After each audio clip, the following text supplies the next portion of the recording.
بسم الله الرحمن الرحيم. السلام عليكم ورحمة الله وبركاته. الحمد لله وبه نستعين. أشهد أن لا إله إلا الله وأشهد أن سيدنا محمدا عبده ورسوله، ونصلي ونسلم على هذا النبي الكريم سيد المرسلين وعلى آله وصحبه أجمعين. أما بعد، أيها المؤمنون اتقوا الله، أوصيكم وإياي بتقوى الله فقد فاز المتقون. Muslimin dan muslimat, mudah-mudahan dirahmati Allah Subhanahu wa taala. Kita menggunakan tafsir Nurul Ihsan jilid 3. Nurul Ihsan jilid 3. Muka surat 272. Muka surat 272. Kita masih lagi berada di dalam tafsir Suratul Ahzab. Surah Al-Ahzab. Sambung bawah sekali muka surat 272, bawah sekali ayat 63. A'udzubillahi minasyaitonir rajim. Yas'alukan nasu 'anis sa'ah. Maksudnya lagi menanya akan dikau ya Muhammad oleh manusia ahli Makkah tentang hari kiamat. Bila waktunya? Sambung ayat kita nak baca malam ni. Penduduk Mekah. Maksudnya ialah orang yang tak masuk Islam ni. Orang kafir Mekah. Kafir musyrikin Mekah. Mereka tanya Nabi SAW. Mereka tanya, wahai Muhammad, kalau betul hang ni utusan daripada Allah, bagi tahu kat kami sah yang kata kiamat ni bila nak jadi. Firman Allah, qul innama ilmuha indallah. Katakanlah olehmu wahai Muhammad, ilmunya, yakni bila nak jadi kiamat itu, ilmunya pada sisi Allah semata-mata. Allah suruh Nabi SAW bagi tahu dekat orang yang tanya ni, cerita kiamat bila nak jadi ni tak ada siapa tahu. Yang tahu Allah Subhanahu wa taala saja. Bukan saja aku tak tahu, malaikat Jibril yang duk mai turun jumpa aku bawa wahyu tu, Jibril tu pun tak tahu. Pengetahuan tentang bila nak jadi kiamat ini adalah pengetahuan yang menjadi hak mutlak Allah Subhanahu wa taala. Maka tiada ketahui akan dia oleh malaikat al-muqarrabun dan oleh anbiya al-mursalin. Malaikat yang muqarrabun, malaikat yang hampir-hampir diri dengan Allah pun tak tahu bila nak jadi kiamat. Nabi-nabi yang diutus oleh Allah pun tak tahu bila nak jadi kiamat. Cerita dia kiamat ni bila, Allah saja yang tahu. Firman Allah, wa ma yudrika la'alla as-sa'ati takunu qaribah. Dan tiada engkau ketahui, barangkali hari kiamat itu ada ia hampir. Tuhan kata maupun kita tak tahu bila nak jadi kiamat, tetapi kaedahnya kiamat ni benda dekat. Maksud dia apa? Maksud dia kita ni daripada sehari ke sehari, daripada seminggu ke seminggu, daripada sebulan ke sebulan, kita ni makin dekat dengan mati, makin dekat dengan kiamat. Sebab mati, sebab kiamat ni benda yang sudah ditentukan Allah Subhanahu wa taala. Tarikh duk ada dah. Kita ni kue duk sehari, kue duk seminit, kue duk sejam, kue duk sehari, kue duk seminggu. Kita makin tidur dekat dengan tarikh tu. Tarikh kematian kita, tarikh Allah nak kiamatkan dunia ni, kita makin duk dekat, makin duk dekat. Benda yang kita makin duk pergi dekat, maknanya benda tu makin hampir. Maknanya kiamat semakin hampir. Begitu. Kerana kiamat bagi seseorang itu ialah mati. Dia kata setidak-tidak kiamat itu ialah mati. Kiamat sebenarnya bila ditiup sangkakala yang pertama jadi kiamat. Yang kata langit terpecah, bumi terbelah, apa itu kiamat yang sebenar. Tapi nisbah kiamat kepada tiap-tiap orang manusia ialah mati. Mati itu kiamat. Mati itu kira akhirat. Hari akhir dalam hidup kita. Maka kita menempuh akhirat. Kita menempuh hari akhir dalam hidup kita. Kita dah hidup 70 tahun. Kita dah hidup 80 tahun. Kita dah hidup 40 tahun. Hari ni hari akhir kita. Maka hari ni hari kiamat kita.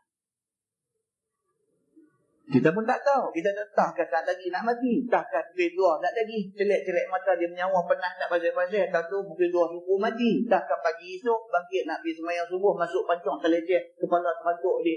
Mati. Kita tak tahu. Nak mati ni tak tahu. Macam mana cara nak mati tak tahu.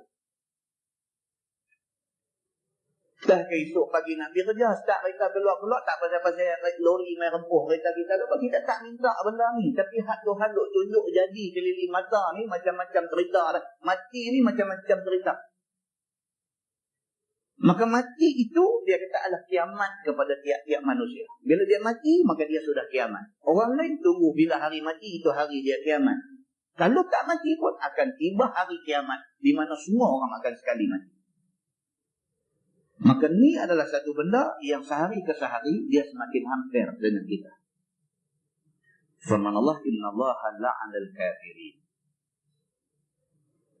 Bahwasanya Allah Subhanahu wa taala itu telah melaknat Allah akan segala kafir-kafir daripada rahmat-Nya.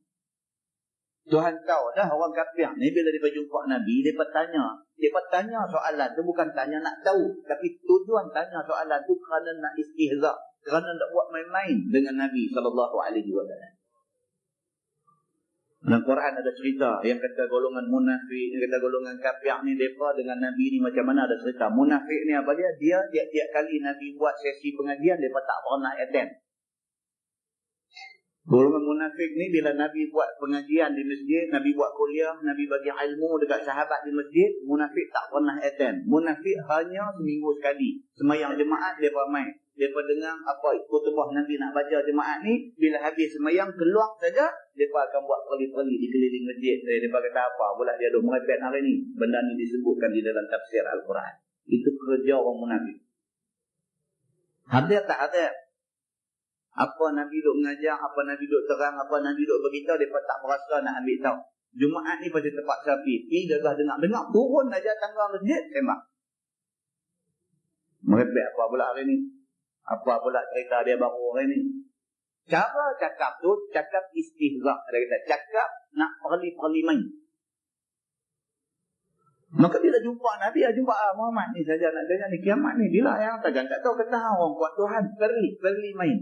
Maka oleh kerana sifat mereka suka buat perli main Nabi itu, Tuhan kata innallaha la'anal kafirin. Bahwasanya Allah Subhanahu wa taala telah melaknat dia akan segala kafir daripada rahmat-Nya. Tuhan tahu isi hati manusia.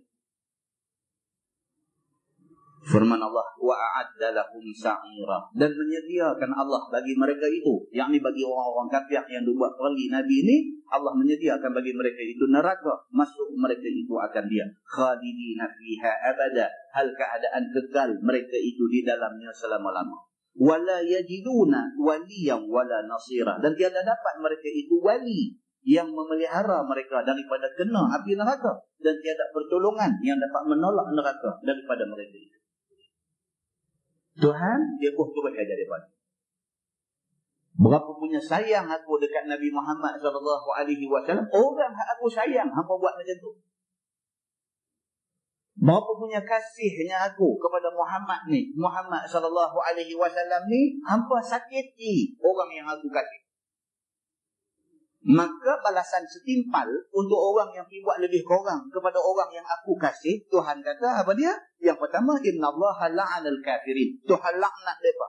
Akibat daripada laknat itu, wa a'adda lahum sa'ira. Tuhan sediakan bagi mereka ni neraka sa'ir. Khalidina fiha abada. Mereka di dalam neraka kekal selama-lama. Wala yajiduna waliyan wala nasira. Tak ada siapa boleh tolong mereka, boleh lindung mereka daripada kena api neraka Allah Subhanahu wa ta'ala. Muslimin dan muslimat yang dirahmati Allah sekalian. Banyak ayat dalam Quran cerita pasal dahsyatnya neraka Tuhan ini. Cukup banyak ayat dalam Quran. Ayat 74 surah Taha. Tuhan sebut, a'udzubillahi minasyaitanir rajim, innahu man ya'ti rabbahu mujriman fa inna lahu jahannam la yamutu fiha wa la yahya. Tuhan kata sesungguhnya siapa yang mati menghadap Tuhan dia dalam keadaan mujriman, dalam keadaan berdosa. Siapa yang mati, dia mati. Ketika mati menghadap Tuhan itu, dia keadaan dia ni mujriman. Keadaan dia orang buat dosa banyak. Fa innalahu jahannam. Tuhan kata bagi dia neraka jahannam. La yamutu fiha wa la yahya. Tuhan kata, aku kalau aku bubuh orang tu dalam neraka, la yamutu fiha. Dia tak mati. Dia kena azab saja. 1001 macam azab Tuhan bagi kena kat dia. Kena punya teruk tapi tak mati. Dia jadi kartun. Tuan-tuan biasa tengok gambar kartun. Kartun ni meletup, melambung apa lagu mana pun tak mati. Pernah tuan-tuan tengok gambar kartun? Tunjuk gambar kartun mati. Kartun tak pernah mati. Orang masuk neraka ni dia jadi macam kartun. Dia ambil main besi pukul atas belah. Lahum maqami'u min hadid. Bagi mereka ini maqami', cemeti daripada hadid, daripada besi. Balon atas belakang, bumbang-bumbang tunggi langgang, heret, rumah masuk dalam lubuk api neraka dan sebagainya. Tak mati. Wala yahya. Tuhan kata tapi tak hidup. Maksudnya apa? Tidak hidup macam hidup orang-orang lain. Macam orang yang kena sakit teruk, kena kanser, apa teruk-teruk punya kanser ni, punya azab sengsara ni, tapi tak mati. Sampai mulut dia tak boleh tahan dengan sakit ni. Mulut cakap, mulut kata apa? Oh, ya Allah, kalau lagu ni baik mati pun tak. Dia kata baik mati pun tak apa. Pasal apa dia kata baik mati pun tak apa? Pasal hidup pun tak makna. Kalau nak hidup menanggung sakit macam ni, dia kata baik mati. Macam tu. Orang masuk neraka esok Tuhan kata la yamutu fiha wa la yahya. Dia tak mati tapi tak hidup. Maksud tak hidup apa? Tak hidup macam orang lain hidup. Kalau hidup semata-mata nak kena azab, baik mati tapi tak mati.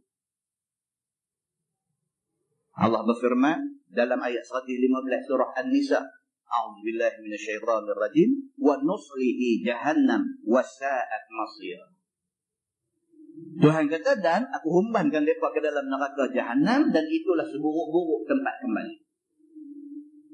Dalam ayat lain Allah berfirman dalam surah At-Taubah ayat 35, a'udzubillahi minasyaitonir rajim, yauma yuhma 'alaiha fi nari jahannam fatukwa biha jibahuhum wa junubuhum wa zuhuruhum hadza ma kanaztum li anfusikum fadhuqu ma kuntum taknizun. Sadaqallahul azim. Ayat ni turun habuan orang yang patut bayar zakat tapi tak bayar. Tuhan kata yauma yuhma 'alaiha fi nari jahannam, pada hari di mana dipanaskan emas dan perak ni di dalam neraka Jahannam. Dia atas dunia dulu orang kaya, ada emas, ada kekayaan tapi ambil simpan, tak buat keluar zakat. Semua kekayaan dia tu dijadikan emas, dileburkan emas tu di dalam neraka esok. Fatukwa biha jibahuhum wa junubuhum wa zuhuruhum. Kemudian dibakar mereka ni, dibakar emas ni bagi lebur, ditempek di dahi mereka, ditempek di rusuk mereka dan ditempek di atas belakang mereka.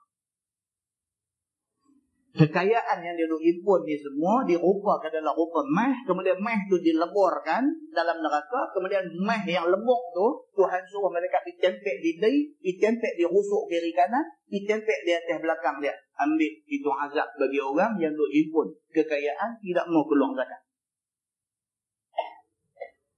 Malaikat kata pula dalam duk tempek di dahi, duk tempek di rusuk di belakang, dalam duk buat tu kata pula hadza ma kanaztum li anfusikum. Malaikat kata ni benda yang hampa duk sembunyi, duk sorok di atas dunia dulu, tak mau nak keluar zakat, hampa duk sorok untuk diri hampa saja. Fadhuqu ma kuntum taknizun. Nah, ambil benda yang hampa duk sorok dulu di atas dunia, ambil dia tempek di muka, tempek di badan manusia yang duduk di dalam neraka. Muslimin dan muslimat yang dirahmati Allah sekalian. Oh, banyak ayat kalau nak tengok, cukup banyak ayat. Allah berfirman ayat 56 surah An-Nisa, innal ladzina kafaru bi ayatina sawfa nuslihim nara kullama nadijat juluduhum baddalnahum juludan ghairaha liyadhuqul azab innallaha kana azizan hakima. Sadaqallahu. Tuhan kata apa? Sesungguhnya orang yang bantah dengan ayat Quran, saufa nuslihim nara, kelak kami akan masukkan mereka ni ke dalam neraka.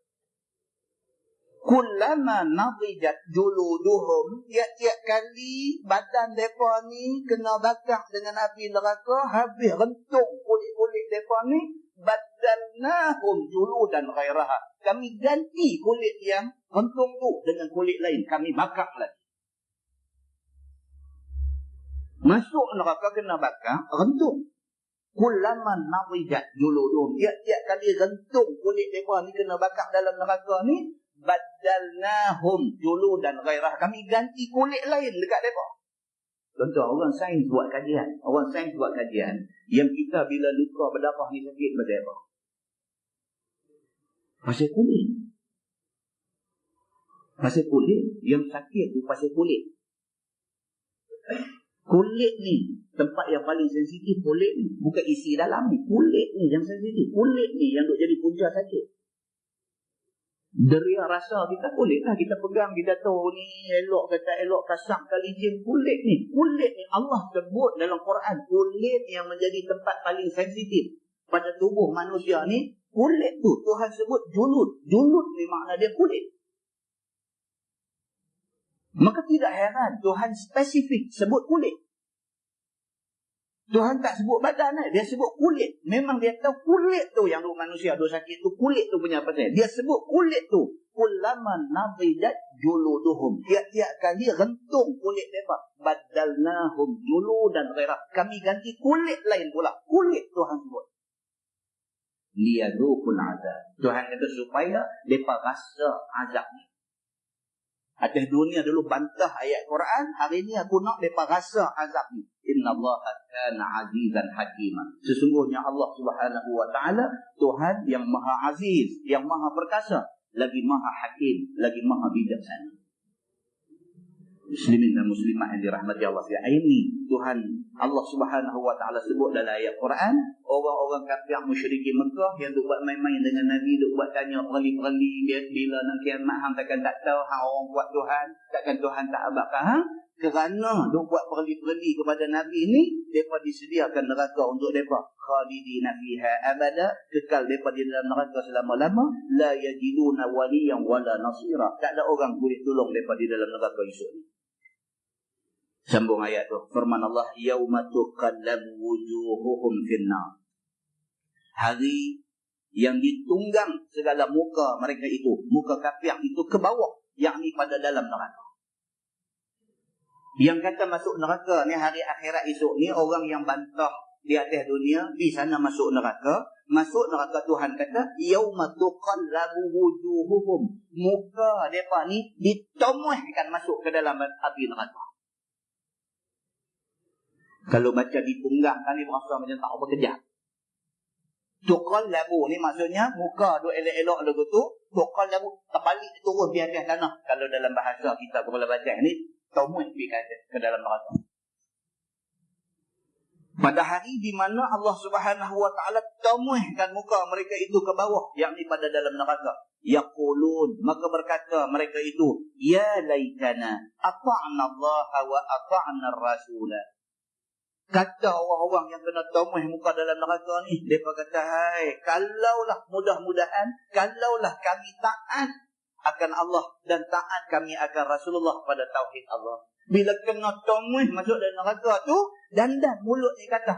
Dia kata apa? Ya laitana ata'na Allah wa ata'na ar-rasula. Dia berkata, ya Allah, kalaulah dulu kami taat kepada Allah dan Rasul, tentu tak kena macam ni. Kalau. Sebab dalam agama ni dia kata tak mau. Kalau ni dia punya kawan dia barangkali. Kalau dia tak pi hari tu barangkali dia tak mati hari ni. Kalau barangkali tak mau. Yang ni tak mau. Kalau tak mau. Benda dah jadi macam tu. Kalau apa lagi? Kalau lah dulu aku tak mau. Kalau apa? Kalau tak lagi dia main barangkali lah ni aku tak mau. Kerana ini perkataan orang yang menyesal di akhirat.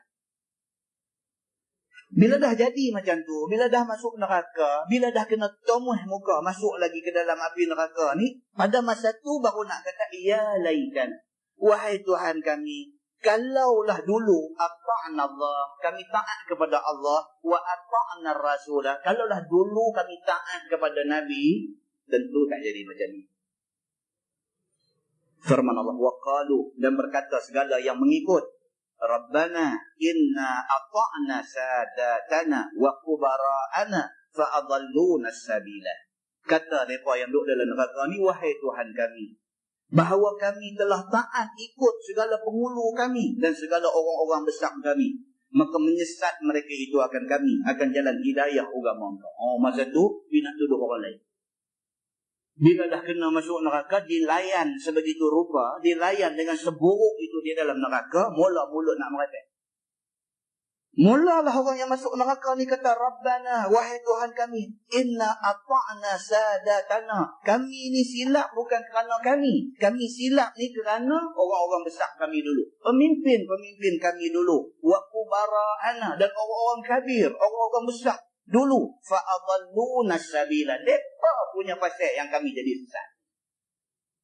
Nabi report dekat Tuhan esok ni dalam neraka, kata saya betul-betul tak jahat. Mereka ni ya. Hang atas dunia dulu bodoh kan? Tuhan bagi jadi hang atas dunia dulu, Tuhan bagi otak, bagi fikiran, bagi hati, yang semua tu berfungsi. Kita masih hidup atas dunia, otak boleh fikir. Takkan kita tak tahu benda buruk, benda baik. Takkan kita tak tahu benda haram, benda halal. Takkan kita tak tahu hak mana satu jalan ke syurga, hak mana satu jalan ke neraka. Masih apa kita pergi turun? Kalau dah orang heret kita pergi jalan tak betul, turun buat apa? Pilihan kita atas dunia, kita pilih untuk ikut jalan tak betul. Lepas tu nak salah dia yang ajak kita pergi. Dia ajak, dia memang masuk neraka dah. Dia hampir turut macam apa? Muslimin dan muslimat yang dirahmati Allah sekalian. Firman Allah, Rabbana atihim bi'afaini minal azab. Maka kata orang yang masuk neraka ni, wahai Tuhan kami, datang akan mereka itu 2 kali ganda azab daripada kami. Bila habaq kat Tuhan pula, ya Allah, saya betul-betul, saya tak salah, saya tak tahu apa. Dia ni yang buat saya bagi jadi macam ni. Ya Allah, bagi dekat dia 2 kali ganda azab daripada yang saya duk kena dah ni. Tak ada guna tuan-tuan. Kawan nak kita kata salah, tu memang duk kena dah. Hang tu yang pergi ikut pasal apa? Muslimin dan muslimat yang dirahmati Allah sekalian. Firman Allah, wal'anhum la'nan kabira. Dan laknat akan mereka itu akan sebagai laknat yang besar. Kata lagi dekat Tuhan, ya Allah, mereka ni lah yang menjadi culprit. Dia kata. Maka oleh kerana dia culprit, laknat dia lagi teruk daripada laknat kami. Soal dia kena. Itu soalan yang hampir kena sama. Pasal apa yang hampir buat? Atau dia tak betul, yang ikut buat apa? Firman Allah Subhanahu wa taala, ya ayyuhallazina amanu la takunu kallazina azaw Musa. Wahai segala mereka yang beriman, jangan jadi kamu serta Nabi kamu Muhammad itu seperti segala Bani Israel yang menyakiti mereka itu akan Nabi Musa. Tuhan sebut dalam ayat ni, dulu Bani Israel, mereka buat dekat Nabi Musa dah. Nabi Musa main ajak mereka elok-elok, mereka tak mau ikut. Tak mau ikut, sudah gasak Nabi Musa belakang belakang lagi. Nabi Musa mai ajak Bani Israel suruh ikut agama Allah, ikut jalan kebenaran. Mereka tak mau ikut. Tak mau ikut tu dah satu salah. Gasak pula Nabi Musa buat atas belakang lagi. Maka Allah Subhanahu wa taala sebut dalam ayat ni, Muhammad bagi tahu dekat mereka ni semua, jangan turut macam mana Bani Israel buat dekat Nabi Musa dulu. Kalau Bani Israel dulu duk buat lebih kurang dekat Nabi Musa, hampa jangan buat lebih kurang dekat Nabi Muhammad sallallahu alaihi wasallam. Firman Allah, fabara'ahu Allahu bima qalu, maka melepas Allah akan dia, yakni akan Musa, daripada barang yang kata mereka itu. Jadi Bani Israel ni, dia pun bukan takat tak mau ikut Nabi Musa. Buat cerita tak elok pula terhadap Nabi Musa ni. Tak mau ikut, sudah habis. Kata pula lagi dekat Nabi Musa ni. Apa yang Bani Israel kata dekat Nabi Musa? Sabda Nabi SAW ini sabit daripada hadis sahih, tuan-tuan. Ini dia nak cerita di bawah ni, sabit daripada hadis sahih riwayat Al-Bukhari. Tuan-tuan buka dalam Sahih Bukhari, jumpa hadis. Sini dia bawa maksud aja. Dia kata, maka kata mereka itu, kata adalah Bani Israel, sabda Nabi SAW, adalah Bani Israel itu mandi telanjang. Yang kata Bani Israel ni tak senonoh. Mandi, masa tu mana ada sauna, spa apa semua, tak ada. Dia pergi mandi sungai, dia mandi apa, dia mandi lagu mandi cowboy. Mandi tak pakai apa. Maka lihat setengah akan aurat setengah. Jadi satu seronok pula. Bila pergi mandi, Tuhan tengok aku tengok hang. Tak senonoh. Dan Musa alaihissalam mandi seorang. Tapi Nabi Allah Musa alaihissalam, dia tak pergi join dengan buat kelang kabut. Ni buat cowboy ni semua dia tak pergi join. Dia bila main time mandi, dia sorang-sorang dia tengok apa. Dia pergi tempat yang mata orang tengok tak nampak. Dia mandi-mandi cepat-cepat pakai baju. Oleh kerana Nabi Musa tak mau nak join kelab cowboy ni, maka cowboy ni marah kat dia. Biasalah benda ni tuan-tuan. Benda ni, bila ada puak, bila ada grup ni, bila kita tak join, kena marah. Sebab grup ni mau kita join. Bila kita tak join, buat cerita macam-macam lah. Nak berburuk. Nabi Musa, dia tak mau lah pergi join. Benda tak betul. Hidup mandi cara cowboy ni, dia tak boleh lah. Dalam hadis Nabi SAW, dalam hadis yang riwayat Al-Bukhari, riwayat Abi Hurairah radhiyallahu anhu, Nabi SAW bersabda, Nabi kata, Inna Musa kana rajulan hayyiyan satiran. Nabi kata, sesungguhnya yang dikatakan Nabi Musa alaihissalam itu kana rajulan, dia adalah seorang laki-laki hayyiyan, satu laki-laki yang cukup pemalu. Ya, dia ni satu orang yang cukup pemalu. Satiran, dia satu orang laki-laki yang cukup menjaga aurat dia, menutup aurat dia. Orang tak boleh nak tengok ni tempat-tempat ni, dia cukup jaga aurat dia. Ini Nabi Musa alaihissalam. Maka apabila kelab cowboy ni mandi, mereka duk mandi, Musa tak mau nak join dengan mereka, mereka tak suka. Pasal apa? Pasal Musa mandi seorang. Maka kata mereka itu, bila tak mau main join mereka, mereka kata, tiada menegah Musa daripada mandi sama dengan kita, melainkan kerana ia satu orang yang penyakit burut. Buat cerita. Hantar pasal apa Musa tak mau nak main berkogoi sama dengan kita? Hantar pasal apa? Burut dia kan. Nampak tuan-tuan? Bila tak suka ni, bila tak berkenan ni, biasalah. Dia boleh karang 1000 benda kata dekat orang dia tak suka. Betul tak betul itu soal lain. Kata pergi dulu. Bila duk kata ni, orang dengar 10 benda dia dengar, takkan 2 benda tak tersangkut. Percaya juga. Maka akhirnya buruklah imej Nabi Musa ni. Buruklah imej. Sebab kita ni kalau nak tahu baik kita, tanya kawan kita. Kalau nak tahu buruk kita, pergi tanya musuh kita. Kawan kita, dia rapat dengan kita, dia kenal baik dengan kita. Tanya dia, dia cerita 1000 kebaikan kita. Tapi pergi tanya kawan hak musuh kita, 1000 buruk kita, dia cerita. 1000 tu betul tak betul, tu soal lain. Dia kata pergi dulu. Kata ni racun lah. Kalau tak kena satu cawan racun, pun kena sedikit pun cukup. Maka tersebarlah benda ni dalam masyarakat. Cerita apa? Cerita kata Musa ni, dia ni penyakit burut. Dalam Sahih Bukhari dia cerita macam-macam. Mereka tuduh kata dia ni baras, dia ni penyakit sopak. Mereka tuduh kata dia ni penyakit burut. Mereka tuduh kata dia ni ada penyakit kulit apakah. Itu pasal dia tak mau nak main mandi sama dengan kita ni, takut kita tahu aib dia. Itu cerita lagu tu. Sebenar-benar Musa tak pergi join mereka pasal Musa tak boleh buat benda yang mereka buat.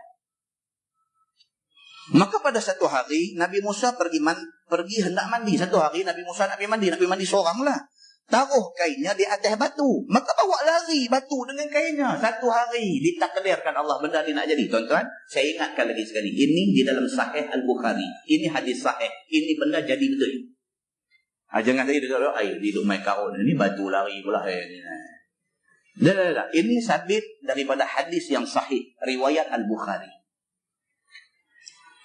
Nabi Musa nak pergi mandi satu hari. Bila dia pergi nak mandi, dia buang baju dia, bubuh atas batu. Orang semua tak ada, dia pun mandi. Batu yang dia pergi letak kain batu tu lari. Buat lari kain dia. Maka pergi berhenti di hadapan perhimpunan Bani Israel. Batu ni pergi lari, pergi berhenti di tengah khalayak Bani Israel. Duk ada ramai-ramai. Benda ni berlaku dengan kehendak Allah Subhanahu Wa Taala.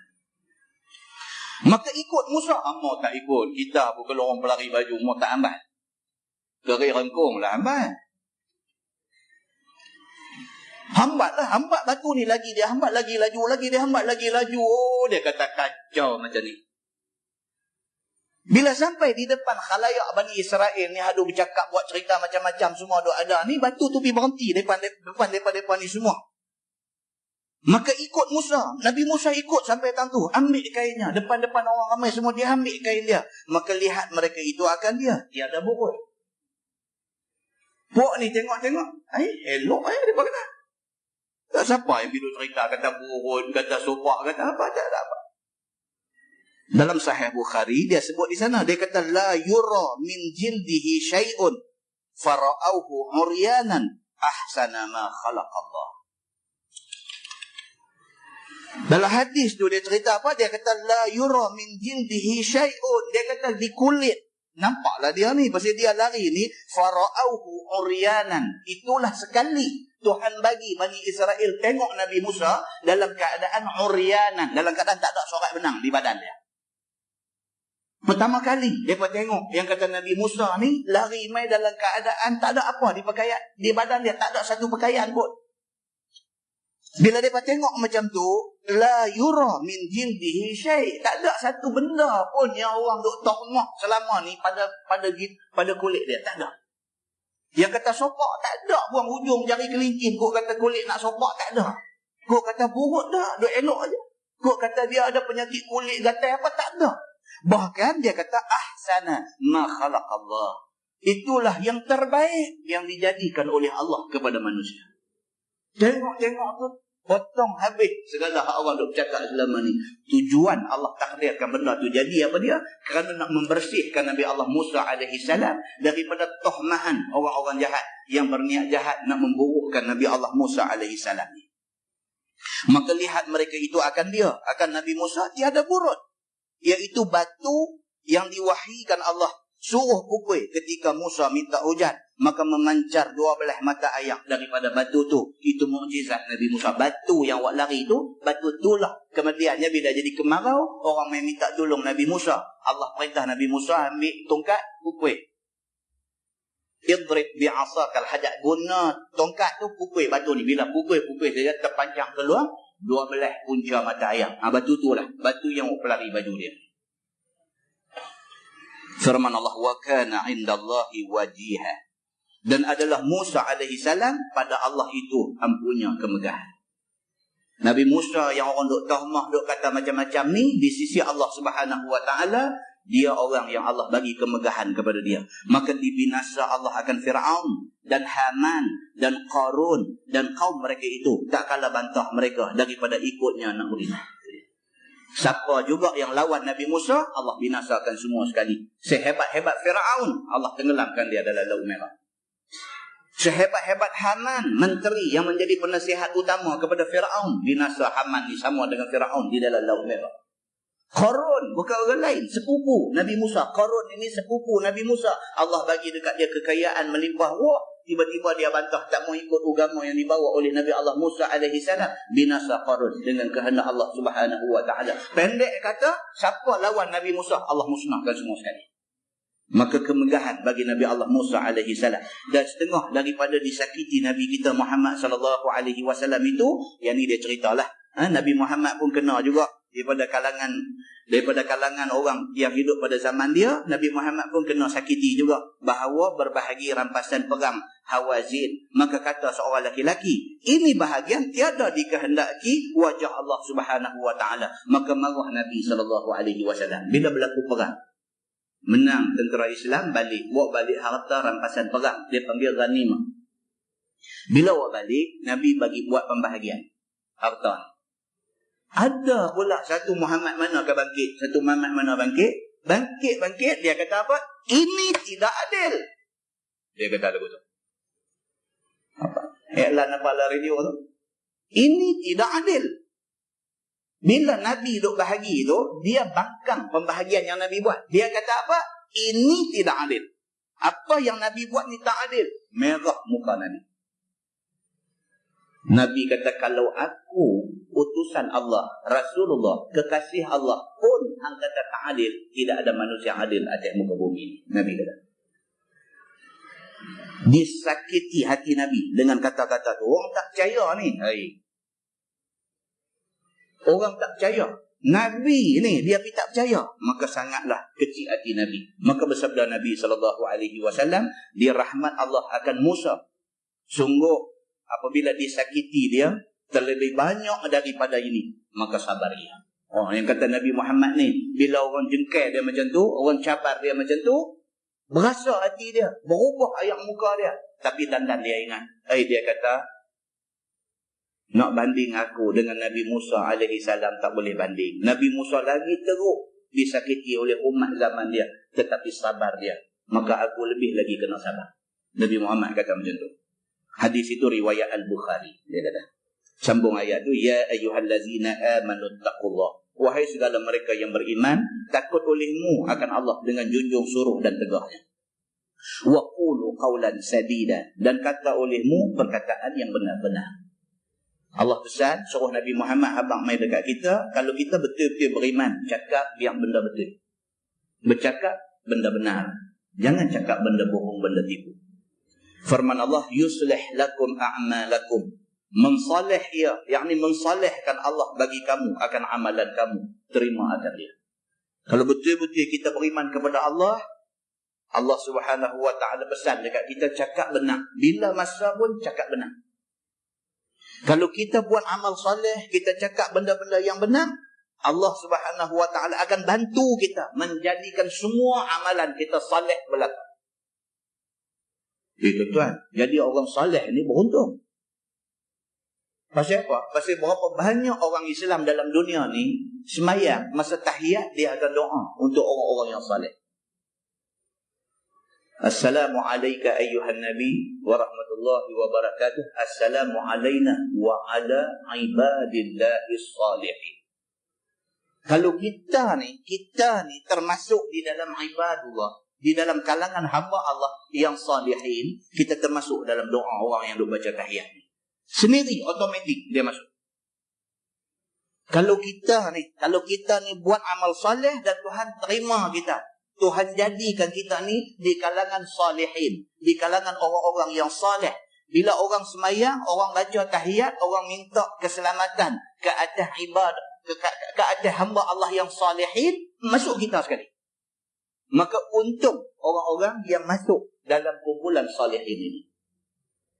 Dan nak boleh kita ni jadi orang yang buat amal soleh, Allah kena bantu. Allah bantu kita, kita ni sendiri akan terdorong untuk buat benda-benda yang soleh. Firman Allah, wa yaghfir lakum dzunubakum, dan mengampun Allah bagi kamu akan segala dosa kamu. Bila jadi golongan salihin, Tuhan janji, sikit-sikit dosa yang kita buat, kita akan cepat istighfar, Tuhan akan ampun dosa kita. Orang soleh, dia buat satu benda yang sebenar pun tak salah, tapi kalau dia orang soleh, dia rasa salah. Tentu pernah baca cerita Imam Ahmad bin Hanbal, Imam mazhab Hanbali. Imam Ahmad bin Hanbal, dia orang meniaga. Dia saudagar kain, tokek kain. Dan dia menggajikan orang-orang untuk bekerja dengan dia jual kain. Satu hari, kawan yang duk jual, kuli dia yang duk jual kain untuk dia ni, buka kain. Bila buka kain nak jual tu, sambil duk gabui kain tu, sambil duk sebut Subhanallah, Alhamdulillah. Orang yang main nak beli ni bila dengar peniaga macam ni, mulut duk bertasbih kepada Allah, duk bertahmid memuji Allah dan sebagainya, jadi hati tu lebih rasa nak beli benda tu. Mahal sikit tak apa nak beli. Imam Ahmad bin Hanbal, dia tengok benda ni, dia jadi tak boleh tidur. Dia tengok benda ni, dia balik di rumah, dia fikir, dia kata, adakah orang beli kain ni, orang beli kerana terpengaruh dengan orang ni duk sebut Subhanallah, duk sebut Alhamdulillah, adakah kerana tu? Kalau orang beli kerana terpengaruh dengan kawan ni duk sebut, tak syok. Dia kata, dia mau orang beli tu dengan keredaan hati. Memang dia nak beli benda tu kerana dia puas hati, bukan kerana tertipu dengan mulut cakap manis ni. Yang tu apa salah tuan-tuan? Tapi Imam Ahmad bin Hanbal, yang tu jadi benda balik di rumah duk fikir. Apa dia buat tuan-tuan? Dia pergi cari balik ni. Kawan nak beli kain, nak mata dia tengok ni. Dia pergi cari balik kawan tu. Dia ambil balik kain, dia bagi balik duit. Kawan tu, pasal apa? Dia habang lah. Pasal apa? Aku tak mau hang beli kain ni kerana hang terpengaruh manis mulut orang yang jual kain. Dia kata, aku tak mau macam tu. Tapi kalau hang beli ni kerana hang berkenan kain ni, hang beli, tak apa. Dia kata. Dia rasa benda tu macam ada unsur-unsur nak tipu. Dia rasa macam tu. Padahal tak tipu pun. tapi dia rasa macam tu. Muslimin dan muslimat yang dirahmati Allah sekalian, tahap orang-orang ni sampai tahap tu. Yang kata imam-imam mazhab, yang kata sahabat-sahabat Nabi, mereka punya makam, mereka punya kedudukan tu takat tu. Firman Allah, wa man yuti'illaha wa rasulahu faqad faza fawzan 'azima. Dan barang siapa yang taat Allah dan Rasulnya dengan ikut segala suruh dan tegaknya, maka sungguh dapat kemenangan dia akan sebagai menang besar di akhirat syurga, iaitu tempat nikmat selama-lamanya.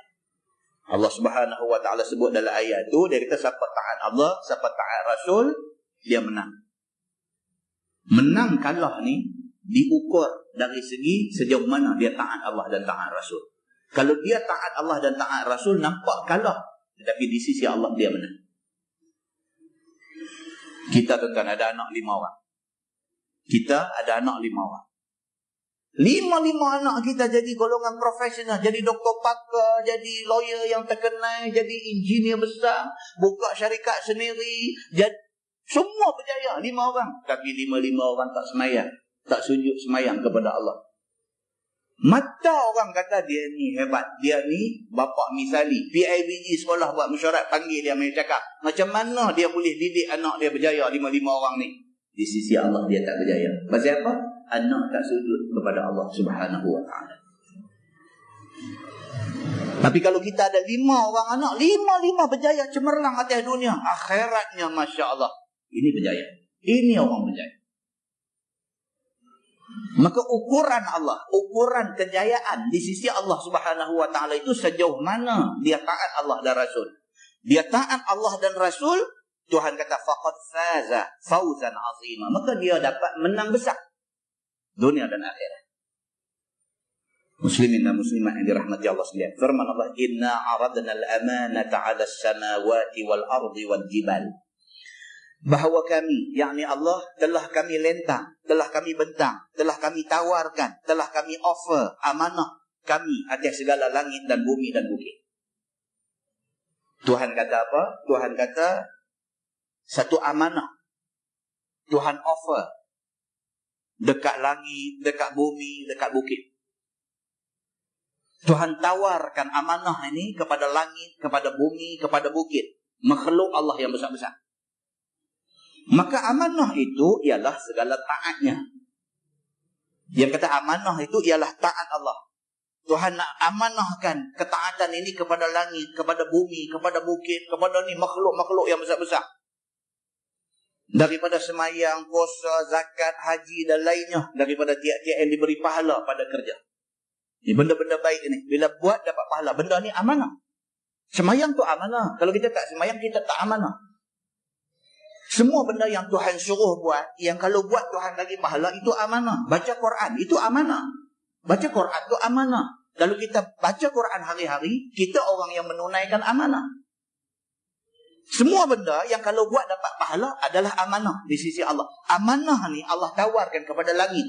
Amanah ni Allah tawarkan kepada bumi. Amanah ni Allah tawarkan kepada bukit. Allah tawarkan benda ni kepada makhluk dia yang besar-besar dulu.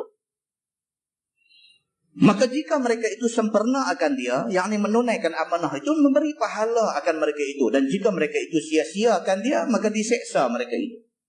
Amanah tu Tuhan tawarkan kepada makhluk yang besar-besar. Fa'abaina an yahmilnaha wa ashfaqna minha. Maka menegah, maka enggan, maka tak mau mereka itu. Bila Allah nak bagi amanah ni kepada langit, langit tak mau. Allah nak bagi amanah ni kepada bumi, bumi tak mau. Allah nak bagi amanah ni kepada laut, laut tak mau. Allah nak bagi amanah ni kepada bukit, bukit tak mau. Makhluk Allah yang besar-besar tak mau nak pikul amanah ni. Dan takut mereka itu daripada nak menanggungnya, iaitu dengan dijadikan padanya faham dan bertutur bagi menjawab khitab Allah itu. Allah bagi yang kata langit ni boleh bercakap. Bila Allah offer, Allah tawarkan amanah dekat dia, langit bercakap. Langit kata aku tak mau, aku takut, aku tak boleh nak tunai amanah ni. Allah tanya bumi, hang mau tak pikul amanah ni? Bumi diberikan mulut untuk bercakap. Bumi kata aku tak mau, aku takut, aku tak tertunai amanah ni. Bila amanah ni ditawarkan kepada bukit, bukit tu diberikan oleh Allah kuasa bercakap. Maka bukit kata aku tak mau, aku takut, aku tak tertanggung amanah yang besar ni. wa hamalahal insan, dan tanggung akan dia oleh manusia. Tapi manusia yang 3 kaki 8 inci ni, manusia ni sanggup nak pikul amanah. Itu dia yang kata manusia. Cukup mau dengan jawatan ni, dengan apa jawatan tu amanah lah. Cukup mau. Bergaduh sampai tak bercakap hang aku kerana jawatan. Fitnah hang aku kerana jawatan. Berjatuh hang aku kerana jawatan. Sedangkan jawatan itu amanah. Yang kata manusia ni dia cukup gairah, dia cukup berselera, dia cukup mau dengan amanah ni. Langit pun tak mau terima, bumi yang terampak luas pun tak mau terima, bukit yang hebat pejai itu tak mau terima. Manusia ni wa hamalahal insan, Tuhan kata, dan menanggung akan dia oleh manusia. Firman Allah bagi Adam bahawa aku telah tawarkan amanah aku atas 7 lapis langit, ke atas bumi dan ke atas bukit, maka enggan mereka daripada nak menanggungnya. Maka adakah engkau nak ambil akan dia dengan barang padanya? Tuhan tanya Nabi Adam, Adam, hamba dah amanah ni? Kalau tidak, langit kena semayang, langit kena puasa, langit kena apa? Kalau dia terima amanah tu, dia tak mau. Allah tanya Nabi Adam, hamba ke dah? Maka sembah Adam, apa padanya? Adam kata, yang kata amanah ni apa? Maka firman Allah, jika engkau pelihara baik-baik, dinikmat akan engkau. Tuhan kata amanah ni, kalau hang boleh tunaikan amanah ni, hang dapat pahala. Pahala hang dapat syurga. Dan jika engkau perbuat jahat, yang ni tiada dipelihara amanah itu, disiksa akan engkau. Tuhan kata amanah ni kalau hang sanggup ikut, tiba-tiba hang tak laksanakan tuntutan amanah tu, hang akan kena siksa. Maka tanggung akan dia oleh Adam. Adam dengar-dengar, dia duduk nampak syurga ni cantik, dia kata okey, boleh. Maka sembah Adam antara 2 telinga aku dan tengkuk aku. Dia kata aku terima buah dia belakang, aku akan pikul amanah ni. Innahu kana zaluman. Kata Tuhan bahawasanya manusia itu ia banyak zalim. Artinya memfitnah bagi dirinya pada menanggung amanah itu. Tuhan kata manusia ni memang zalim. Dia tahu dia tak boleh buat benda ni, kalau dia terima juga. Dia zalim pada dirinya. Kita tahu kita tak boleh laksanakan tugas tu kalau kita terima jawatan ni, terima juga. Zalim, kita zalim pada diri kita kerana kita tak boleh tunaikan amanah yang kita sanggup terima tu. Kita berdosa di sisi Tuhan. Saja aja dicari batu di orang kata tak ada beban, batu digalah. Begitu. Maka memfitnah diri pada kerja taat yang dikehendaki dengan zalim di sini, iaitu kepujian pada anbiya dan aulia. Nabi-nabi, para anbiya, depa kepujianlah amanah yang Allah bagi kat depa boleh laksanakan semua. Hak kita ni, hak diterima ni sampai 5-6 jawatan duk galah atas belakang, sedangkan kita tak tunai amanah jawatan itu. Kita jawab di depan Allah. Firman Allah, jahula, lagi banyak jahil manusia ini dengan menanggung amanah itu. Kerana nyata dengannya kufur dan syirik dan munafik daripada iman dan Islam, maka dibalas keduanya. Kerana zalim dan jahil tadi, maka dibalas mereka ini dengan azab siksa oleh Allah Subhanahu wa taala. Firman Allah, liyu'adziballahu al-munafiqin wal-munafiqat wal-musyrikin wal-musyrikat. Supaya mengazab Allah akan segala laki-laki yang munafik dan segala perempuan yang munafik dan segala musyrikin, baik laki-laki ataupun perempuan, yang mensia-siakan mereka akan amanah Allah itu. Siapa yang terima amanah, lepas itu tak boleh laksana tuntutan amanah, Tuhan akan seksa mereka. Awal-awal tahu tak boleh nak tanggung, jangan terima. Begitu. Firman Allah, wa yatuballahu 'alal mu'minina wal mu'minat, dan taubat Allah atas segala mukmin laki-laki dan mukmin perempuan, yakni yang menunai amanah Allah itu. Siapa yang terima amanah, dia tunai amanah itu. Allah Subhanahu wa taala akan terima kebaikan yang depa buat. Mana-mana silap yang depa buat, depa minta ampun, bertaubat kepada Allah, Allah terima taubat depa. Wa kana Allahu ghafurar rahim, dan adalah Allah itu Tuhan yang amat mengampuni bagi segala mukmin, lagi amat rahim, amat sayang dengan mereka itu, yakni dengan diberi pahala atas taat mereka dengan berbagai-bagai kemuliaan di dunia dan di akhirat. Wallahu a'lam. Habis kita berakhir surah Al-Ahzab. InsyaAllah lepas ni kita masuk surah Saba.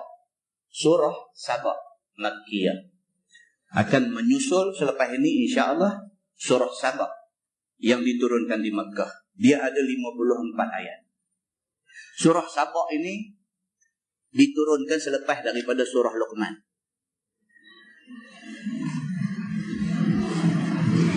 Surah Saba diturunkan selepas daripada surah Luqman.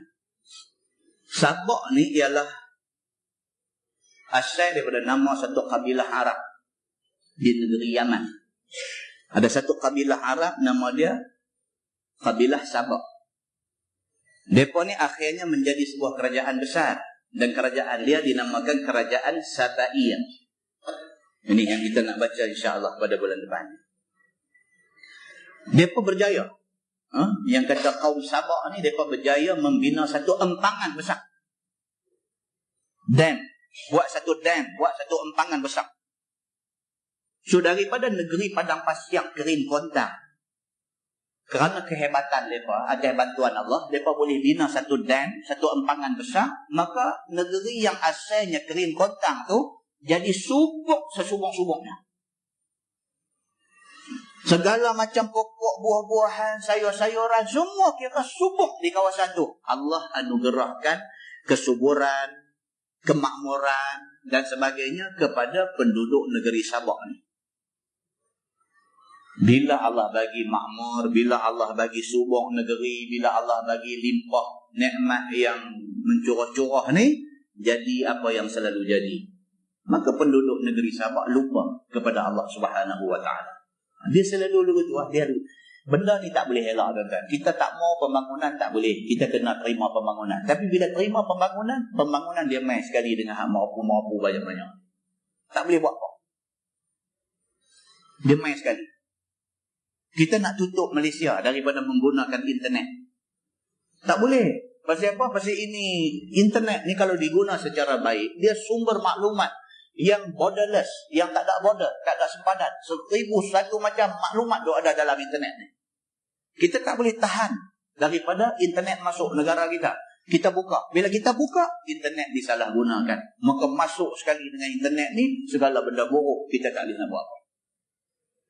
Nampak dia macam tu. Manusia ni pun serupa. Miskin ni leceh. Bila miskin, apa ke dana, melarat, bawa tangan tadah, minta belah kesian orang sana sini, ni leceh. Kita kerja kuat, kita usaha sungguh-sungguh, Tuhan turut serta dalam usaha kita, Allah buka pintu rezeki. Kita daripada miskin jadi selesa, jadi senang-senang, jadi mewah, mewah jadi kaya-kaya. Lupa Allah pula. Dia main sekali. Dia terlupa Allah. Daripada boleh duduk mengaji sebulan sekali, daripada boleh duduk mengaji seminggu sekali, bila dia main senang, bila dia main, habis semua. Mengaji tak ada, agama tak ada, Nabi tahu apa pun tak tahu dah. Dia jadi kalut, tak ada punca. Maksud apa? Maksud dia main sekali dengan kesenangan kita, dia main benda-benda macam ni. Ada orang boleh bertahan, tapi ramai orang tak boleh tahan. Ini yang jadi kepada penduduk negeri Sabah. Mereka jadi lupa Allah Subhanahu wa taala. So sebagai balasan apa kita akan baca insya-Allah. Allah panjang umur, Allah bagi kesihatan dekat kita, kita baca surah ni, surah Sabah ni, kita akan tengok ni. Apa yang kita duk bagi tahu ni ada dalam surah ni. Akhirnya Tuhan balas kat depa apa? Tuhan bagi pecah empangan. Rupanya pecah empangan tu azab Tuhan. Nampak tak? Ada orang kalau hari ni kalau berlaku dia kata apa? Dia kata ini sebab human punya kesilapan. Manusia punya buat silap ni, engineer yang mana akan buat silap ni, jurutera punya silap ni, jadi macam ni. Dah. Di sisi Allah kadang-kadang berlaku benda ni adalah atas kehendak Allah yang ada hikmah di sebalik kejadian itu. Maka pecahnya empangan Ma'rib ni, kepunyaan penduduk negeri Sabah ni, empangan tu nama dia empangan Ma'rib. Pecahnya empangan Ma'rib tu Allah sebut dalam Quran. Allah kata pecahnya empangan itu sebagai satu balasan kepada mereka. Bila pecah empangan tu jadi banjir besar. Mati dengan apa, dengan habis semua. Bila empangan tu tak ada, negeri kembali menjadi kering kontang. Tumbuh-tumbuhan sudah tak jadi lagi. Maka mereka melalui zaman susah. Setelah Allah bagi senang, mereka lupa Allah. Allah balikkan mereka kepada zaman susah mereka. InsyaAllah Allah panjangkan umur, kita akan baca apa cerita yang ada di sebalik surah Sabah ini. InsyaAllah menarik surah ni. Cara tu macam kempen nak suruh ramai lagi bulan depan. Kan? Dia ada lagi cerita-cerita Nabi Daud. Apa keistimewaan Nabi Daud ni? Apa mukjizat yang Allah bagi dekat Nabi Daud ni? Dia ada lagi cerita tentang Nabi Sulaiman. Nabi Sulaiman ni dia ada kaitan dengan kerajaan Sabaiyah ni. Siapa dia Nabi Sulaiman ni? Apa keistimewaan dia? Dan kita nak tahu bagaimana Nabi Allah Sulaiman alaihi salam habis umur. Dia ada cerita dalam ni. Nabi Allah Sulaiman alaihi salam dia wafat macam mana? Dia ada cerita dalam ni. InsyaAllah Allah panjangkan umur, kita akan ikuti sama-sama. Wallahu a'lam. Yang baik itu daripada Allah, yang tak baik itu silap saya. Kita tangguh dengan tasbih kafarah dan suratul Asr.